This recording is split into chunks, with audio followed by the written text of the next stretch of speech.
evening. Vanakkam, respected Honorable Speaker of Tamil Nadu Legislative Assembly, Thiru Prabhakar Avargal, Professor M.S. Ravi Sir,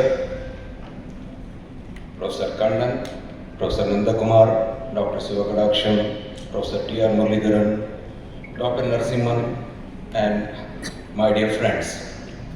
It gives me immense pleasure in welcoming all the delegates, the attending physicians, cardiologists and residents to this academic feast on the latest in cardiac electrophysiology and its innovation.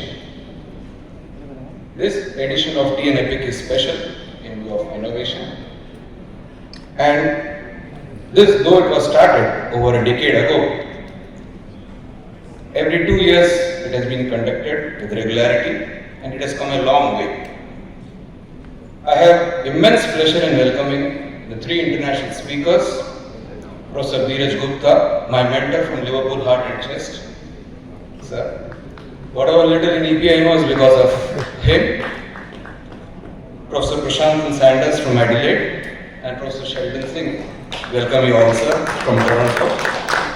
They are masters in this field and have helped promote and train a lot of VPs from our country. And we have somehow tried to carry the legacy forward. Dr. Deep and Sanjay and the organizing team have put up a remarkable program, and I'm sure over the next 2 days, today and tomorrow that is, we all stand to gain from these masters and from our own experts in India. Though EP as a specialty has grown, it's still in infancy in this country, I would say. It was introduced about 30 years ago. We still got a long way to go if we have to catch up with the West.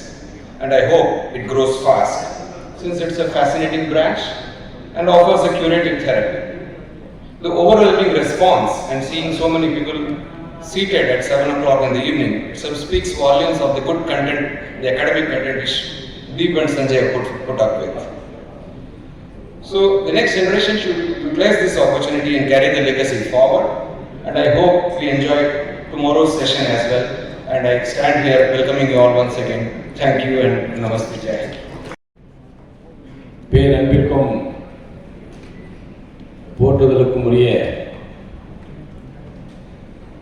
TN Epic நடத்துகின்ற heart rhythm disorders துவக்க விழா நிகழ்ச்சியில் நான் கலந்து கொள்கிற வாய்ப்பை எனக்கு தர வேண்டும் என்று என்னை அழைத்த டாக்டர் ஜோசப், டாக்டர் தீபக் அவர்களுக்கு என்னுடைய நன்றியை நான் தெரிவித்துக் கொள்கிறேன்.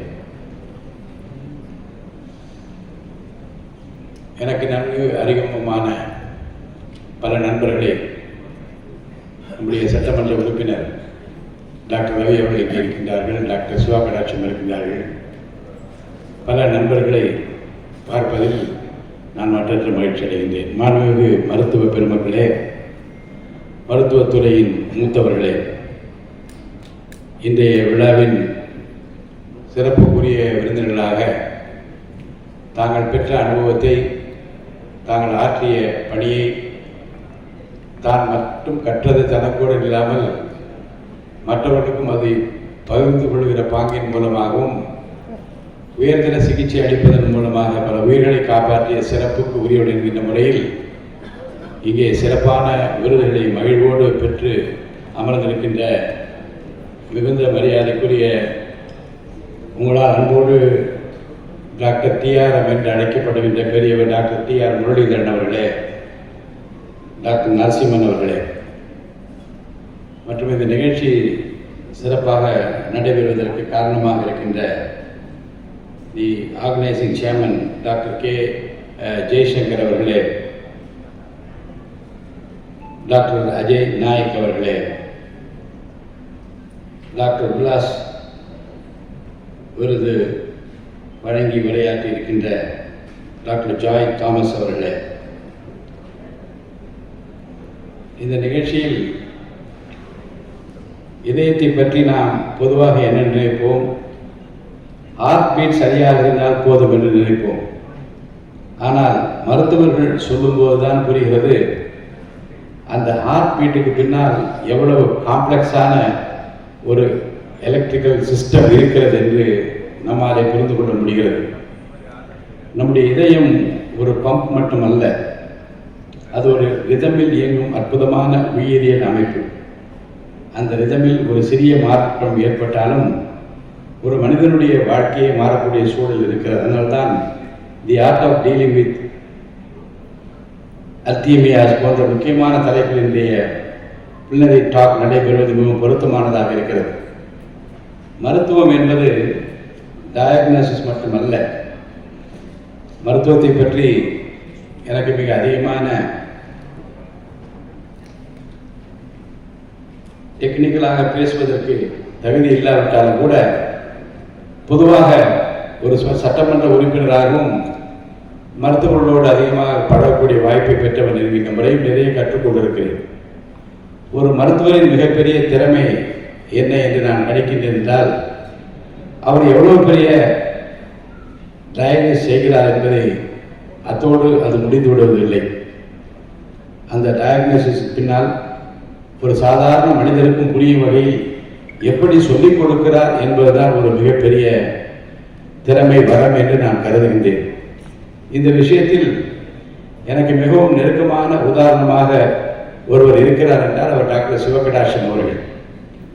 அவர் எனக்கு ஒரு ஃபேமிலி ஃப்ரெண்டு, டாக்டர் மட்டுமல்ல. அவருடைய ப்ரொஃபஷனல் அப்ரோச்சை நான் நீண்ட காலமாக கவனித்திருக்கிறேன். ஒரு டாக்டராக அவர் நோய்களை கண்டறிகிற போது, டயக்னோஸ் செய்கிற போது அவர் எக்ஸ்பிளைன் செய்யும் விதம் மிகவும் அழகானது. ஒரு மெடிக்கல் டேர்மை சொல்லிவிட்டு அங்கேயே நிறுத்தி விடாமல் இதன் அர்த்தம் என்ன, இது ஏன் வருகிறது, பேஷண்ட் என்ன புரிந்து கொள்ள வேண்டும் என்ற சாதாரண மனிதருக்கும் புரியும் அளவுக்கு நேரம் எடுத்து சொல்வார். அது ஒரு பெரிய கிஃப்ட். ஏனென்றால் ஒரு நோயாளிக்கு நோயை விட பயம்தான் சில நேரங்களில் பெரிய பிரச்சனையாகவே இருக்கும். டாக்டர் அந்த பயத்தை குறைத்து இதுதான் உங்கள் பிரச்சனை, இதுதான் அதற்கான வழி என்ற நம்பிக்கையை ஏற்படுத்தும் போது பாதி சிகிச்சையை அங்கேயே ஆரம்பமாகிவிடுகிறது. ஒரு நல்ல மருத்துவர் இன்னொரு அடையாளம், நான் சிவகடாட்சம் அவர்களை தனிப்பட்ட முறையில் மதிப்பதற்கு இன்னொரு முக்கியமான காரணம் இருக்கிறது.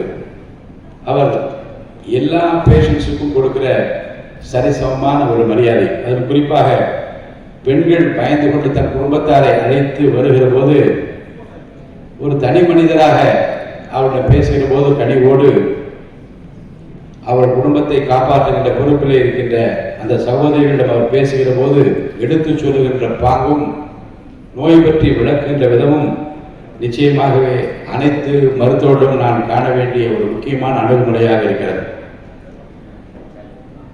அதனால்தான் அவரை நான் ஒரு டாக்டர் என்று பார்க்காமல் ஒரு நல்ல ஹியூமன் பீயிங் என்று தொடர்ந்து பார்த்து கொண்டிருக்கிறேன். மருத்துவத்துறையில் நாலேஜ் மிகவும் முக்கியம், ஸ்கில் மிகவும் முக்கியம், டெக்னாலஜி மிகவும் முக்கியமான அனைத்து மேலாக ஹியூமனிட்டி இருக்க வேண்டும். ஒரு நோயாளி மருத்துவமனைக்கு வரும்போது அவர் ஒரு நல்ல கேஸ் அல்ல, அவர் குடும்பத்தின் அன்பான மனிதர். ஒரு தந்தையாக இருக்கலாம், தாயாக இருக்கலாம், கணவராக இருக்கலாம், மனைவியாக இருக்கலாம், ஒரு குழந்தையின் உலகமாக இருக்கலாம். அந்த மனிதரை காப்பாற்றுவதன் மூலம் ஒரு முழு குடும்பத்தையே காப்பாற்றுகின்றோம் என்ற உணர்வு மருத்துவரிடம் இருக்க வேண்டும். ஒரு பாசிட்டிவ் அவுட்லுக் இருக்க வேண்டும். ஒரு டாக்டர் ஒரு பேஷண்ட்டுக்கு ட்ரீட்மெண்ட் கொடுப்பதோடு மட்டும் இருக்கவில்லை, சில நேரங்களில் அந்த குடும்பத்திற்கு ஹோப் கொடுக்கிறார். அதனால தான் நான் எப்போதும் நினைப்பது, doctors don't just treat diseases, they restore hope என்று நான் நினைப்பது உண்டு. இதைவிட அழகான மருத்துவ தொழிலை வர்ணிக்க முடியாது என்று நான் நினைக்கின்றேன். டெக்னாலஜி வளரட்டும், ஆனால் மனித நேயம் குறைந்து விடக்கூடாது. இன்றைய மருத்துவ உலகம் டெக்னாலஜியில் மிக வேகமாக முன்னேறி கொண்டிருக்கிறது. ஏஐ வருகிறது, அட்வான்ஸ் இமேஜிங் வருகிறது, ரொபாட்டிக் ப்ரொசீஜர்ஸ் வருகின்றன, ரிமோட் மானிட்டரிங் வருகிறது, வேரபிள் டிவைசஸ் மூலம் ஹார்ட் ரிதம் தொடர்ந்து மானிட்டர் செய்ய முடிகிறது. Electrophysiology itself has evolved tremendously என்று நான் சொல்ல வேண்டும். இவை அனைத்தும் வரவேற்க வேண்டிய முன்னேற்றங்கள் தான். ஆனால் டெக்னாலஜி எவ்வளவு வளர்ந்தாலும் ஒரு விஷயத்தை நான் மறந்துவிடக்கூடாது. A machine can detect a heartbeat, but a human being understands what that heart means to the family. அதுதான் மருத்துவர்களின் தனிச்சிறப்பாக இருக்க வேண்டும். நான் ஒரு சட்டமன்ற உறுப்பினராகவும் சட்டமன்றத்தின் பேரவைத் தலைவராகவும் பொதுமக்களின் ஹெல்த் கேர் குறித்து தொடர்ந்து பல நேரங்களில் நான் சிந்திக்க வேண்டும், சிந்தித்துக் கொண்டிருக்கிறேன். ஒரு நல்ல ஹெல்த் கேர் சிஸ்டம் என்றால் பெரிய ஹாஸ்பிட்டல் மட்டும் இருக்கக்கூடாது. Prevention, early detection, accessibility, affordability and awareness இவை அனைத்தும் சேர்ந்துதான் ஒரு நல்ல ஹெல்த் கேர் சிஸ்டத்தை உருவாக்க முடியும். எனக்கு நம்பிக்கை இருக்கிறது. ஒரு புதிய அரசாங்கம் இப்போது வந்திருக்கிறது. ஒரு புதிய கோணத்தில் இதுவரை யாரும் நினைத்திராத ஒரு பாதையில் வெளியரங்கமான ஒரு டிரான்ஸ்பரண்ட் கவர்மெண்ட், இதுவரை யாரும் நினைத்து கூட பார்க்க முடியாத நிலையில் இந்த மருத்துவத்துறையில் மிகப்பெரிய மறுமலர்ச்சியை காண வேண்டும் என்று நினைக்கிற ஒரு முதலமைச்சர் டாக்டர் சி விஜய் ஜோசப் அவர்கள் மூலமாக எல்லா சீஃப் மினிஸ்டர்ஸும் அவர்களுடைய பங்களிப்பை இந்த தமிழ்நாட்டுக்காக செய்திருக்கலாம். ஆனால் இவரை பொறுத்த வரைக்கும் ஏதாவது செய்ய வேண்டும், எல்லா துறைகளிலும் அதை செய்ய வேண்டும், எல்லா மக்களுக்கும் அது சென்று போய் சேர வேண்டும் என்பதில் எவ்வளவு அக்கறையாக இருக்கிறார் என்பதை அவரோடு நான் பேசிக் கொண்டிருக்கிற போதும், அவர் திட்டங்களை தீட்ட முனைகிற போது, குறிப்பாக தேர்தல் அறிக்கையை தயாரிக்கின்ற அந்த குழுவில் நான் இருந்தேன். ஏறத்தாழ நம்முடைய மருத்துவத்துறைக்கு இன்னைக்கு ஒரு பெரிய அற்புதமான பொக்கிஷமாக டாக்டர் அருண்ராஜ் கிடைத்திருக்கிறார். அவர் ஒரு டாக்டராகவும் இருக்கிறார். அதனால உங்கள் பிரச்சனைகளை வெகு எளிதாக புரிந்து கொண்டு வித்தின் மினிட்ஸ் அதுக்குரிய தீர்வோடு மாண்பு முதலமைச்சரை சந்திக்கக்கூடிய நேரமும் இடமும் அவர் கிடைத்திருக்கிற ஒரு நல்ல அமைச்சரை இந்த மருத்துவத்துறை பெற்றிருப்பதில் நான் மகிழ்ச்சி அடைகின்றேன். மக்களுக்கும் அப்படி மகிழ்ச்சி அளிக்கின்ற விதத்தில் பல திட்டங்களை எல்லாம் அவர் இன்றைக்கு தயாரித்துக் கொண்டிருக்கிறார். இந்த தேர்தல் அறிக்கை வந்தபோது பல விஷயங்களை விவாதிப்பதற்காக நானும் நம்முடைய மக்கள் நல்வாழ்வுத்துறை அமைச்சரும் மாண்பு முதலமைச்சரோடு உட்கார்ந்து பேசிக் கொண்டிருக்கிறோம். முதலமைச்சர் அப்போதுதான் தேர்தலுக்கு தயாராகி கொண்டிருக்கிறோம். ஒரு மணி நேரம் நாங்கள் அவரிடம் என்னென்ன திட்டங்கள் என்று அவர் சொல்லிக்கொண்டே வந்தார், அவர் கேட்டுக்கொண்டே வந்தார். ஆனால் கை மட்டும் எதையோ எழுதி கொண்டே இருக்கிறது. எல்லாம் முடிந்தவுடன், ஒரு மணி நேரம் முடிந்தவுடன் அவர் என்ன சொன்னார் என்றால், இப்போ நீங்கள் சொன்ன எல்லா கருத்துலையும் ஒரு 8 முக்கியமான விஷயங்கள் நான் எழுதியிருக்கிறேன், அதை படிக்கிறேன் என்று அதில் ஹெல்த் கேர் சிஸ்டம் உட்பட நாங்கள் என்னென்ன சொன்னோமோ அதெல்லாம் குறித்து வைத்துக் கொண்டு இதை உடனே செய்ய வேண்டும், இதுதான் ப்ரையாரிட்டி என்று அவர் என்று சொன்னதில் ஹெல்த் கேர் நிச்சயமாக இருந்தது. நான் சொல்வதற்கு காரணம் என்ன என்றால், சில பேர் சொல்லுகிற ரொம்ப பேச மாட்டேங்கிறார். என்ன பேச வேண்டும் என்று அவசியம் இல்லை. செய்கையிலே தன்னை காட்டிக்கொள்ள விரும்புகிற ஒரு முதலமைச்சரை பெற்றுவிட்டு நீங்கள் எல்லாம் மகிழ்ச்சி அடைய வேண்டும். குறிப்பாக ஹார்ட் டிசீஸ் மற்றும் இது போன்ற விஷயங்களில் அவேர்னஸ் மிகவும் முக்கியம். பல சிம்டம்ஸை இக்னோர் செய்கிறார்கள். சின்ன செஸ்ட் டிஸ்கம்ஃபர்ட்டாக இருக்கிறது, அது ஒருவேளை ஸ்ட்ரெஸ்ஸாக இருக்கும், ஒருவேளை ஸ்லீப் குறைவாக இருந்ததால் தான் தள்ளி போடுகிறார்கள். ஆனால் நம்முடைய உடல் கொடுக்கும் வார்னிங் சிக்னல்ஸை நாம் கவனிக்க வேண்டும். அதற்காக அவேர்னஸ் கேம்பெயின் நிச்சயமாக அனைத்து மருத்துவ கல்லூரிகளிலும் மருத்துவமனைகளிலும் அவேர்னஸ் கேம்ப் மிகவும் அவசியமாகப்படுகிறது. மருத்துவர்களும் அரசாங்கம் இணைந்து பொதுமக்கள் இதை கொண்டு செல்ல வேண்டும். டாக்டர்ஸை முதலில் மக்கள் புரிந்து கொள்ள வேண்டும், டாக்டர்ஸை மக்கள் நம்ப வேண்டும். இன்றைய உலகத்தில் பெரிய சேலஞ்ச் என்னவென்றால் மிஸ்இன்ஃபர்மேஷன். கூகுளில் ஒரு சிம்டம்ஸை பார்த்துவிட்டு அதை சர்ச் செய்துவிட்டு அதன் அடிப்படையில் அவர்களாகவே டயக்னோஸ் செய்து இதுதான் நோய் என்று முடிவெடுத்து சோசியல் மீடியாவில் ஒரு வீடியோவை பார்த்துவிட்டு ட்ரீட்மெண்ட் என்று முடிவு செய்து கொள்வதும், வாட்ஸ்அப் மெசேஜை பார்த்துவிட்டு அவர்களாகவே மருந்துகளை வாங்கி உட்கொள்வதும் மிகவும் ஆபத்தான செயல் என்பதை மக்களுக்கு ஒரு விழிப்புணர்வாக நாம் ஏற்படுத்த வேண்டும். அதனால்தான் மெடிக்கல் ப்ரொஃபஷனலுக்கு ரெஸ்பான்சிபிலிட்டி இன்னும் அதிகமாகிறது. மக்களுக்கு சரியான இன்ஃபர்மேஷன் கொடுக்க வேண்டும். அதே நேரத்தில் மக்கள் மருத்துவர்களை நம்பும் சூழலை நாம் தான் உருவாக்க வேண்டும். ஒரு டாக்டர் ஒரு பேஷண்ட்டுக்கு எக்ஸ்பிளனேஷன் கொடுக்கும் அந்த சில நிமிடங்கள் கூட ஒரு மிகவும் பவர்ஃபுல்லான வெப்பனாக இருக்கும் என்று நான் கருதுகின்றேன். ஒரு ராங் ட்ரீட்மெண்ட்டை தவிர்க்கலாம், ஒரு உயிரை கூட காப்பாற்றலாம். அந்த எக்ஸ்பிளனேஷன் ஒரு அன்னெசரி ஃபியரை கூட அகற்றுவதாக இருக்க வேண்டும். இன்று விருது பெறுபவர்களுக்கு என்னுடைய பாராட்டுகள். இன்று த ஹார்ட் ஆஃப் கோல்ட் என்ற விருதை பெறும் டாக்டர் டி.ஆர். முரளிதரன் அவர்களை பற்றி பக்கத்திலே அமர்ந்திருக்கிற டாக்டர் சிவகடாட்சி மௌட்டி என்று சொல்லிக்கொண்டே வந்தார்கள். தான் பெற்ற அனுபவத்தை, இறைவன் அவருக்கு கொடுத்திருக்கிற அந்த வரத்தினை, அந்த திறமையை, அந்த கைராசியை தன்னோடு வைத்துக் கொள்ளாமல் மற்றவர்களுக்கு பகிர்ந்து அளிக்க வேண்டும் என்கின்ற அந்த உணர்வும், உடல் நலம் கொண்டிருக்கிற நேரத்திலே கூட நான் கண்டிப்பாக பேசுவேன் என்று வந்து பேசிய அந்த அர்ப்பணிப்பு உணர்வோடு கூடிய அந்த நிகழ்வும் எதை காட்டுகிறது என்றால், எனக்கு கிடைத்த இந்த ஆற்றலை, திறமையை நான் மக்களோடு பகிர்ந்து கொள்வேன், மற்றவர்களோடு தயார்படுத்துவேன் என்று சங்கிலி தொடராக இப்படிப்பட்ட மூத்த மருத்துவர்கள் நம்மிடம் கிடைத்திருப்பது இறைவன் நமக்கு கொடுத்திருக்கிற பொக்கிஷம் என்று நான் அவரை பாராட்ட விரும்புகிறேன். அதே போலதான் டாக்டர் நரசிம்மன் அவர்களை பற்றியும் சொன்னார்கள். இவர்களெல்லாம் இந்த தமிழ்நாட்டுக்கு கிடைத்திருக்கிற ஒரு மிகப்பெரிய சொத்து என்று நான் கருதினேன். இப்போ பார்த்தேன், ஆஸ்திரேலியாவிலிருந்து ஒரு டாக்டர், யுனைடெட் கிங்டம்ல இருந்து ஒரு டாக்டர், 2 பேர் கனடாவில் இருந்து 4 பேரையும் நீங்கள் கௌரவித்தீர்கள். அப்போ நம்மவர்கள், நம்முடைய நாட்டை சேர்ந்த நம்முடைய மருத்துவர்கள் உலகத்தில் எங்கு போனாலும் யாரை தொட்டாலும் அவர்களால் குணப்படுத்த முடியும் என்கின்ற நம்பிக்கை பெறுகின்ற அளவிற்கு இந்த விஞ்ஞான யுகத்தில் உலகமெங்கும் பரம்பி திரிந்து தங்களை தயார்படுத்திக் கொண்டு தகுதி படைத்துக் கொண்டு இன்றைக்கு மற்ற நாடுகளில் மற்றவர்களை காட்டிலும் விஞ்சி நிற்கக்கூடிய திறமை மிக்கவர்களாக இருக்கின்ற ஒரு புண்ணிய பூமி இந்த இந்திய நாடு என்பதை நாம் மறந்துவிடக்கூடாது. அந்த அளவுக்கு திறமை பெற்றவர்கள் இங்கே இருக்கின்றார்கள். உலகம் எங்கும் போய் நம்மவர்கள் பெற்றிருக்கிற புகழும் பெருமையும் அவர்களால் இன்றைக்கு பல நாடுகளில் பல சிகரங்களை எட்டி தொட முடியும் என்கின்ற அந்த நிகழ்வுகளும் நாம் நம்முடைய மகிழ்ச்சிக்கு உள்ளாகிறார். அந்த வகையில் கனடா நாட்டில் வந்திருக்கிற 2 மருத்துவர்களுக்கும், யுனைடெட் கிங்டம் வந்திருக்கிற ஒரு மருத்துவருக்கும், ஆஸ்திரேலியா வந்திருக்கிற மருத்துவருக்கும் என்னுடைய நெஞ்சார்ந்த பாராட்டுகளை நான் தெரிவித்துக் கொள்கிறேன். ஒரு மருத்துவருக்கு விருது வழங்குவது என்பது அவருடைய கேரியரை மட்டும் நான் பாராட்டுவதல்ல. அவரால் குணமடைந்த நோயாளிகள், அவரால் நிம்மதி அடைந்த குடும்பங்கள், அவரிடமிருந்து கற்றுக்கொண்ட இளம் மருத்துவர்கள், அவருடைய சேவையால் பயனடைந்த சமூகம், இவர் அனைவரும் சார்பாக வழங்கப்படும் ஒரு மரியாதை தான் இந்த ரெகக்னிஷன் என்பதை நான் உணர்கின்றேன். விருது என்பது கைகளிலே பெற்றுக்கொள்கிற விலை உயர்ந்த ஒரு பொருளாக கருதிவிடக்கூடாது. அது ஒரு நம்பிக்கையின் அடையாளமாக நீங்கள் ஆற்றிய அந்த சேவையினுடைய வெளிப்பாடாக உங்களை நாங்கள் மதிக்கின்றோம். உங்கள் சேவை பயன்பட்டிருக்கிறது, இன்னும் இந்த நாட்டுக்கு பயன்பட வேண்டும் என்று ஒரு ஊக்க சக்தியாக இருக்கக்கூடிய விருது என்று நான் இதை கருதுகின்றேன். ஏன் டாக்டர்ஸுக்கு ஒரு வேண்டுகோள், இங்கே இருக்கும் இளம் மருத்துவரிடம் நான் ஒரு சிறிய வேண்டுகோளை வைக்க விரும்புகிறேன். உங்களுடைய அறிவாற்றலை தொடர்ந்து அப்டேட் செய்து கொள்ளுங்கள், டெக்னாலஜியை கற்றுக்கொள்ளுங்கள், ரிசர்ச் செய்யுங்கள், இன்டர்நேஷனல் ஸ்டாண்டர்ட்ஸை ஃபாலோ செய்யுங்கள். ஆனால் அதோடு சேர்த்து பேஷண்ட்டை கேளுங்கள், அவருடைய பயத்தை புரிந்து கொள்ளுங்கள், அவருடைய குடும்பத்தை புரிந்து கொள்ளுங்கள், அவருடைய ஃபினான்ஷியல் சிச்சுவேஷனை புரிந்து கொள்ளுங்கள். ஏனென்றால் மெடிசன் என்பது ஒரு சயின்ஸ் மட்டுமல்ல, medicine is science with humanity என்பதை மறந்து விடாதீர்கள்.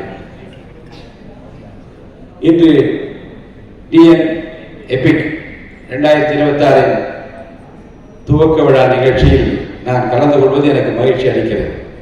இது வெறும் மெடிக்கல் கான்ஃபரன்ஸ் அல்ல, இதை நாலேஜை பகிர்ந்து கொள்ளும் ஒரு பிளாட்ஃபார்ம் என்று கருதுகிறேன். தாங்கள் பெற்றிருக்கிற பயிற்சியை, தங்களுக்கு கிடைத்திருக்கிற வரத்தை அடுத்த தலைமுறைக்கு கொண்டு செல்லும் ஒரு பிளாட்ஃபார்ம் என்று கருதுகிறேன்.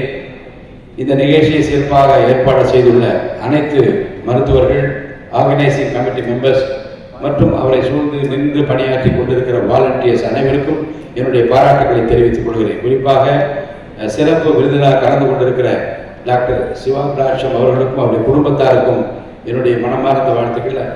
டாக்டர் சிவகடாட்சம் சார் ஒரு மருத்துவர் மட்டுமல்ல, அவருடைய துணைவியார் நிறைய புத்தகங்களை எழுதுகிறார். அவரது உலகம் எங்கும் போய் உலக மக்களை எல்லாம் சந்தித்து அவர் எழுதி வருகிற அந்த புத்தகங்கள் எல்லாம் இந்த தமிழ் வளர்ச்சிக்கு மிக உதவுவதாக, நேசிக்கின்ற அந்த தமிழ் நெஞ்சங்கள் வாசிக்கின்ற நூல்களாக அவையெல்லாம் அமைந்திருக்கிறது. அம்மா அவர்களுக்கும் என்னுடைய நல்வாழ்த்துக்களை நான் தெரிவித்துக் கொள்கிறேன்.